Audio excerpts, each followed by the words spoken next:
Hey, it's Mark here, and I'm back here to show you a huge phenomenon that's going on right now in the Mid-Atlantic and Baltimore area. It's the 17-year cicada, and a lot of people think that these guys are a nuisance, guys and gals are a nuisance, but they are truly an amazing insect for a lot of different reasons, but one in particular. This is the 17-year cicada. And the amazing thing about these insects are that 17 years ago, their mothers there buried down into the ground and laid eggs, which turned into larvae like this, and then after 17 years, as 17 years goes by, millions of these insects, their biological clock, it all goes off pretty much around the same time. And they burrow out of these places where they were born. And the other thing is that with the amount of time and the biological clock that was coming in, there's another factor of which they pick up on, and that's that the ground, in order for these amazing insects to come out of the ground, it has to be 45 degrees or warmer. And they sense that, and it happens. So when they come out, it's a food fest. They're on a seafood diet. They see leaves, they see food, they're eating it. And it's primarily leaves, these green leaves that you're looking at here. And speaking of eating, there's many recipes out there on how to eat a cicada. I took one down 17 years ago, and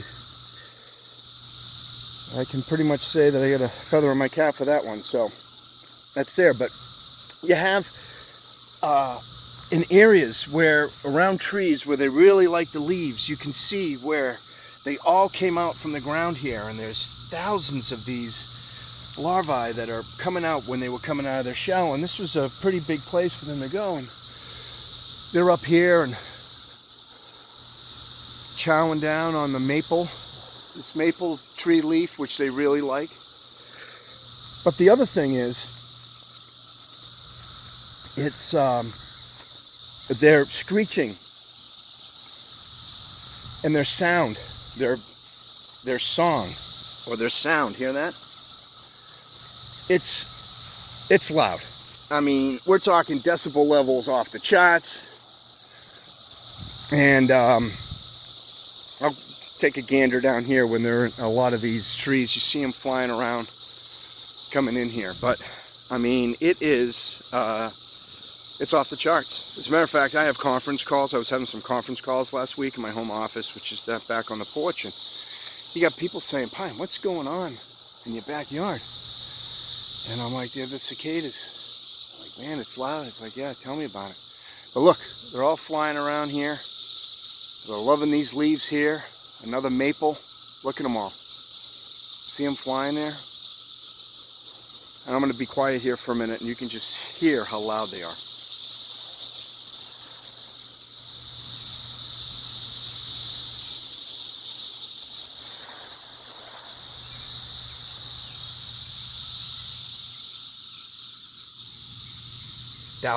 Millions of them, millions of these that are coming out here. It's like waves crashing on a beach. It's like waves of sound that are just coming through.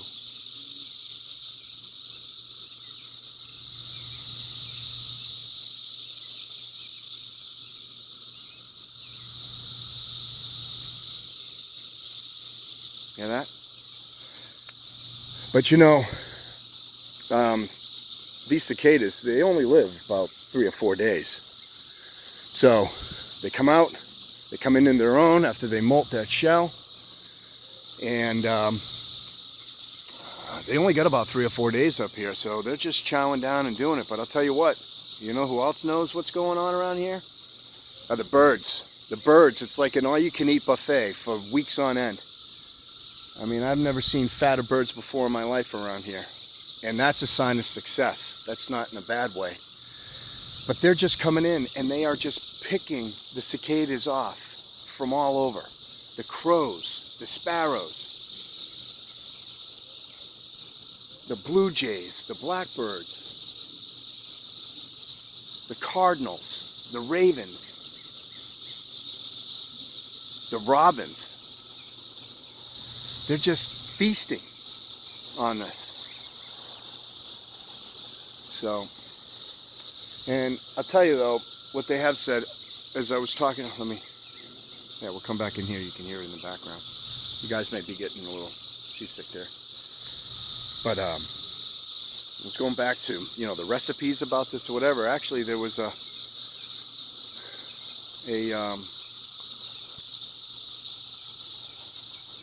study that was just released saying about the eating of these, and for people that would want to try it or have done it before and want to do it again, the study shows that they may have an allergic reaction to the same thing as they would have with shellfish. So shrimp, I don't know, lobster, I guess. They shed their shell and they molt. That's there. So, crabs. So, they'll say that you can have the same type of allergic reaction as you would if you were eating seafood if you try to eat one of these. So, anyway, it's good. I mean, just good stuff. Yeah, some may call it a pain in the ass, but you know what? At the end of the day, these are amazing creatures when you really think about it, and a lot of things that they contribute to. All right, we'll be back.